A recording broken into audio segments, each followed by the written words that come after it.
Salve a tutti e benvenuti a questa nuova puntata di Soundtrack City con Massimo Privitera che è lì e con Marco Testoni che è lì. È là.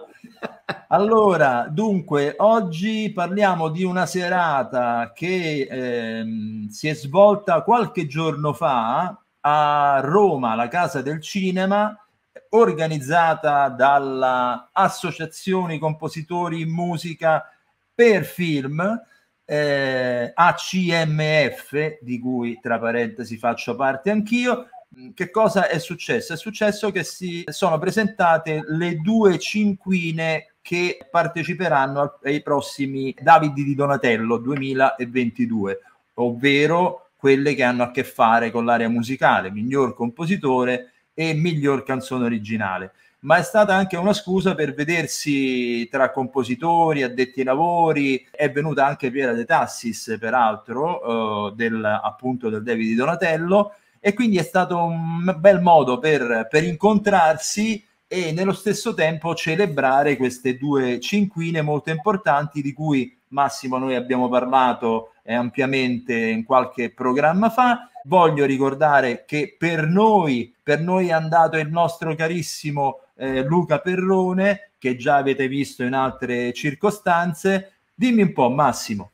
Allora, il nostro caro Luca Perrone è stato il nostro inviato e ha intervistato, infatti vedrete alcuni di questi estratti di interviste, ha intervistato alcuni dei candidati alla come miglior compositore e per la miglior canzone originale. Allora, ricordiamoli che in questa serata presentata da Giorgio Cosetti, che è il presidente della Casa del Cinema, dalla Piera De Tassi, che è la presidente e il direttore artistico dell'Accademia del Cinema Italiano, premi Davide Donatello, ci sono stati a diversi compositori come Pasquale Catalano, Riccardo Gianni, Stefano Reali, che hanno presentato a loro volta i candidati e hanno fatto quattro chiacchiere con loro, facendogli spiegare un po' le motivazioni del loro approccio alla colonna sonora che hanno scritto per questi film. I film sono stati A Chiara, composta da Dan Romer e Ben Zeitlin, che si sono presentati via web lasciando un messaggio tramite video call. Poi Aria Ferma con Pasquale Scialò, che è anche un musicologo nonché compositore. Poi sono intervenuti Michele Braga e Gabriele Menetti, compositori entrambi ma anche regista di Freaks Out, e poi Diabolico con Pivio e Aldo Descalzi, e sono intervenuti poi anche per la colonna sonora dei Fratelli De Filippo di Nicola Piovani. È intervenuta la cantante e attrice, l'interprete di questa canzone che si chiama Faccia Polka, Anna Ferraioli Ravelle, che ha interpretato per l'appunto Titina De Filippo in questo film molto particolare e molto bello, che trovate anche su Rai Play. Poi vabbè, ci sono stati quindi Giuliano Taviani e Carmelo Tavia, che Luca ha intervistato per l'Arminuta, canzone cantata Just You dalla figlia di Carmelo, Marianna. Poi non c'erano presenti la Francesca Michelin e il compositore Andrea Farri per la canzone Nei tuoi occhi da Merini agli occhi neri, ma è intervenuta la regista, la Laura Stamani, che ha scritto il testo della canzone Piccolo Corpo, scritta da Federica Stahl, spero di averla pronunciata bene, che è intervenuta tramite video call. Poi ovviamente in questa serata si sono succeduti tanti ospiti illustri, Claudio Simonetti, Francesco Ruggero, Ionis Basci, che abbiamo intervistato da poco per il documentario su Gigi Proietti, e tanti altri, Stefano Mainetti. Quindi veramente una serata intensa, particolare, dove si è parlato prettamente di quello che di solito se ne parla poco, anche nelle riviste blasonate, faccio polemica, ma di musica applicata alle immagini ovviamente. Esatto, non ne parlano gli altri e noi da sempre ne parliamo, dai e dai, voglio dire, questo mondo sarà poi conosciuto anche dal grande pubblico, dai e dai. Allora, ok, bando alle ciance, andiamo a sentirci questi highlights che ci ha organizzato e confezionato il nostro Luca Perrone. Alla prossima, ciao Massimo, ciao a tutti. Ciao Marco, buona visione.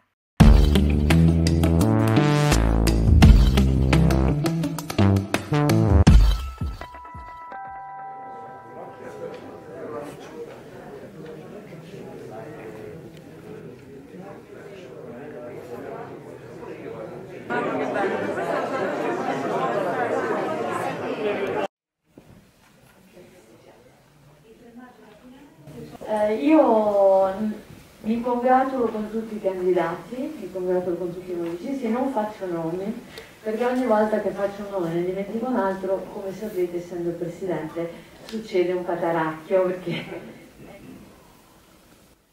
I'm Dan Romer. Hello, Davide Donatellos. Hello, Rome. We miss you.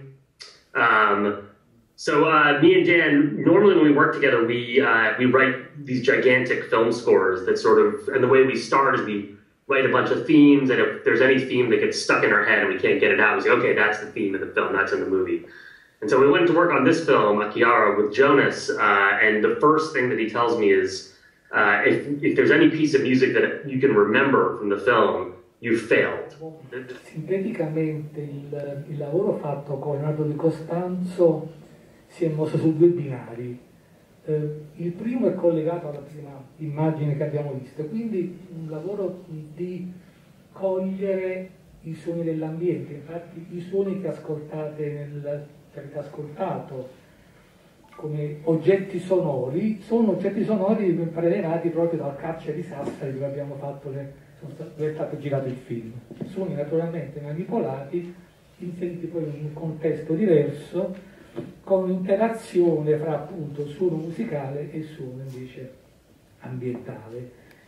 C'è un trio d'archi e poi pensavamo, ecco, questa è stata un po' la scommessa, anche il lavoro grosso fatto con Di Costanzo, di creare tensione, e la seconda zona direi che è una zona di passione o di compassione, cioè il film è giocato tutto su questo proprio, e quindi c'è questo riferimento abbastanza forte direi appunto a un'area liturgica o paraliturgica. L'organo diciamo, dal punto di vista proprio iconico è lo strumento più presente in questa scena, e con brevi diciamo, cellule motiviche abbastanza ripetute, e anche lì c'è la parte iniziale, come avete visto, che ha una grossa presenza diciamo, anche di strumenti a percussione di pizzicati.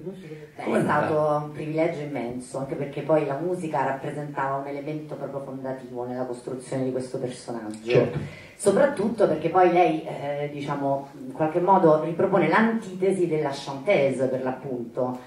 Quindi io, appunto, dopo abbiamo fatto 9 mesi di provini con Sergio, nel corso dei quali lui ha cercato, l'elemento proprio canoro era l'elemento più importante. Io ricordo portai una macchietta di Nino Taranto in una rivisitazione femminile, perché che era? Si chiama A Dieta, non so se qualcuno di voi la conosce, però insomma, perché insomma, ecco, il maestro annuisce, adesso non voglio perdere tempo insomma, nel riproporre delle cose, era una cosa tipo addio, puparuola imbottita, insomma una cosa. Tra l'altro io ringrazio Sergio Rubini per avermi dato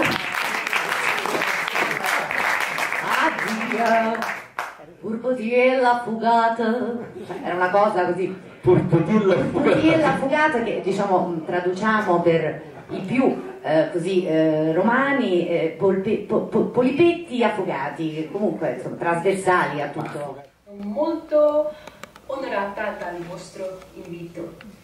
And I will go on in English because my Italian is really bad, I'm sorry.